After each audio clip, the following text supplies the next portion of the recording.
যুক্তরাষ্ট্র সরকারের নতুন ভিসা নীতির কারণে বাংলাদেশি নাগরিকদের জন্য ব্যবসা বি1 ও পর্যটন বি2 ভিসা প্রক্রিয়া কঠোরতর হচ্ছে। আগামী ২১ জানুয়ারি ২০২৬ থেকে কার্যকর এই নীতির আওতায় বাংলাদেশ সহ কিছু দেশের নাগরিকদের অতিরিক্ত ভিসা বন্ড প্রদান বাধ্যতামূলক করা হবে।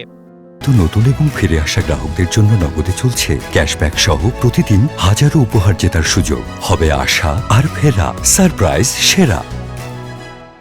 যুক্তরাষ্ট্রের পররাষ্ট্র দপ্তর থেকে প্রকাশিত তথ্য অনুযায়ী বি1 ও বি2 ভিসায় আবেদনকারীদের ভিসা ইন্টারভিউয়ের সময় কনসুলার অফিসের সিদ্ধান্ত অনুযায়ী নির্দিষ্ট পরিমাণ অর্থ বন্ড হিসেবে জমা দিতে হতে পারে।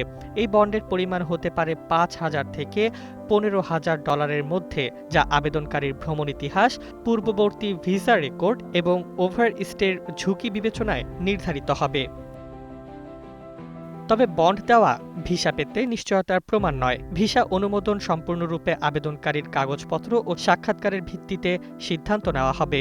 বন্ড ফেরতযোগ্য, তবে কেবল তখনই যখন ভিসা আবেদন প্রত্যাখ্যান হবে অথবা ভিসাধারী নির্ধারিত সময়ের মধ্যে যুক্তরাষ্ট্র থেকে ফিরে আসে ও শর্তাবলী পূরণ করবে। তবে কেবল তখনই যখন ভিসা আবেদন প্রত্যাখ্যিত হবে অথবা ভিসাধারী নির্ধারিত সময়ের মধ্যে যুক্তরাষ্ট্র থেকে ফিরে আসবে এবং শর্তাবলী পূরণ করবে। আরও একটি গুরুত্বপূর্ণ শর্ত হল, বন্ড প্রদানকারী আবেদনকারীদের যুক্তরাষ্ট্রে প্রবেশ ও প্রস্থান অবশ্যই নির্দিষ্ট ৩টি আন্তর্জাতিক বিমানবন্দর অর্থাৎ নিউ ইয়র্কের জন এফ কেনেডি, বোস্টনের লগান ও ওয়াশিংটন ডালেস বিমানবন্দর দিয়ে করতে হবে। অন্য কোনো স্থানে প্রবেশ বা প্রস্থান করলে ভবিষ্যতে ভিসা সংশ্লিষ্ট জটিলতা দেখা দিতে পারে। এই কঠোর নিয়ম প্রণয়নকে যুক্তরাষ্ট্রের পক্ষ থেকে বাংলাদেশের নাগরিকদের প্রতি সতর্ক ও কঠোর মনোভাব হিসেবে মূল্যায়ন করা হচ্ছে।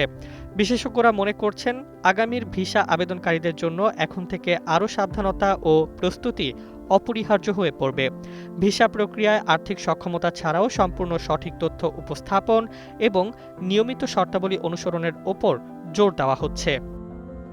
সুতরাং আগ্রহী ভিসা আবেদনকারীদের এই নতুন নিয়ম সম্পর্কে সচেতন থেকে যথাযথ প্রস্তুতি গ্রহণ করাই বর্তমানে জরুরি বলে বিবেচিত হচ্ছে।